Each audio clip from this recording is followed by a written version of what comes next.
God is in me, through me, for me, and with me, and where there's God, there's no imperfection. Welcome, everyone. It's a beautiful day. A lot of us, all of us can really relate to being in a moment, in a period of time where we're feeling stagnant, where we're feeling like things aren't moving fast, and maybe sometimes we may be getting impatient about it, we may be getting frustrated about it. We're putting these things out into the universe, we're putting these goals out, we're trying to speak what we want, and we're realizing that things we're not feeling like it's happening, or things are moving slow.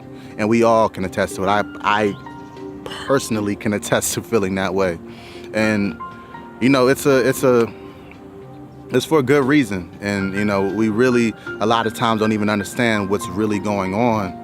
And what I've realized through my journey and just growing spiritually is that we are constantly creating the universe that we want to live. We are constantly creating the reality around us. Whether we're consciously doing it or whether we're subconsciously doing it, we are playing that role. Our bodies, our soul is playing that role. And, we're constantly being fed so much nonsense from the outside world and so much nonsense from, media, TV, just things that's distracting us. We're constantly being fed a lot of negativity, some positivity, but a lot of it is negativity. And it affects us. It truly does. And, a lot of times we can get caught up in cruise control where we're not doing the work. We're not even really paying attention to our inner self, our inner universe. And we don't even realize that parts of ourself is helping co-create the world we want to live, but we don't even know it. So things are happening.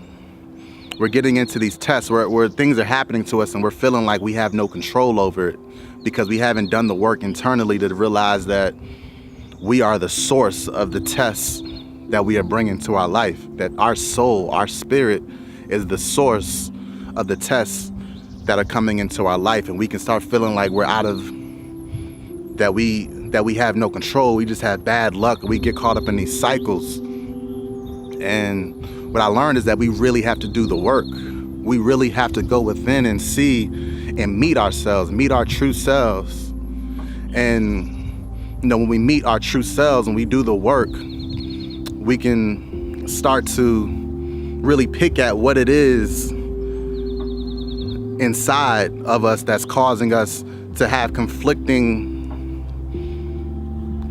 goals with the universe. Let's say that we may have a part of us that is constantly, whenever we feel like it's time to go, it's time to get moving, it's time to get to grinding, we may have a part of us that is slowly pulling that behind because maybe it's masked with doubt. Maybe there's doubt deep in our souls. Maybe there's fear deep in our souls that we realize is, as we are trying to do better and as we are trying to look positively, parts of us that we haven't really connected to are sending mixed signals and we're not really able to manifest what we want as fast as we would like to.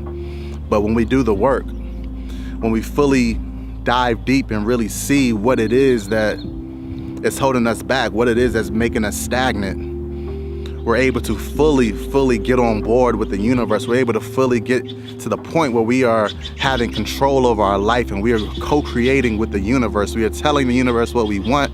Our soul is aligned, our heart is aligned, our mind is aligned, and we are creating it together. There's no conflicting energy because we are aware of where it comes from. We've dealt with it. We see it for what it is. We haven't judged it. We see it for why it is, because essentially that mask that our spirit, our ego has created is to protect us. So it's not a bad thing. It's not a bad thing when we're around somebody we love and we can't love them back because of fear that they may hurt us. These are things that have happened back in childhood, memories of situations where our soul has had to protect itself, and if we don't deal with that, it continues to try to hold us back from the gifts that we want a lot of the times, not necessarily because of that, but just to protect us, just to keep us from getting hurt again. But when we really do the work, we're able to see just how more the energy flows through our body, through our life, through the universe, because we are all connected. And when it flows, things manifest faster. When we are able to flow, our frequency rises. We're able to be on a frequency where things manifest faster. We are vibrating at a higher level, at a higher frequency, so things happen faster. And also we have done the work with ourselves to see when parts of ourselves starts to come up and try to take the driver's seat. We're able to sit there, see where it's coming from, and politely tell it to go back into the passenger seat. And this is how we are creating all of the time. We are constantly creating. If we're not conscious about it, then we could fall behind the wayside and let our ego, let parts of ourselves that are operating out of fear control our destiny. And then what? And then we stay in this same cycle, a perpetual cycle of not getting what we want, or feeling like things are happening to us that we can't control. Take our power back. We have to take our power back and understand that the ego is simply our lower self. Our higher self is really supposed to be in the driver's seat, but we have to go meet him. We have to meet him, her. We have to meet them and work together as a team and really create the life that we want to live. God is in me, through me, for me, and with me. And where there's God, there's no imperfection. I'll talk to y'all soon. Peace.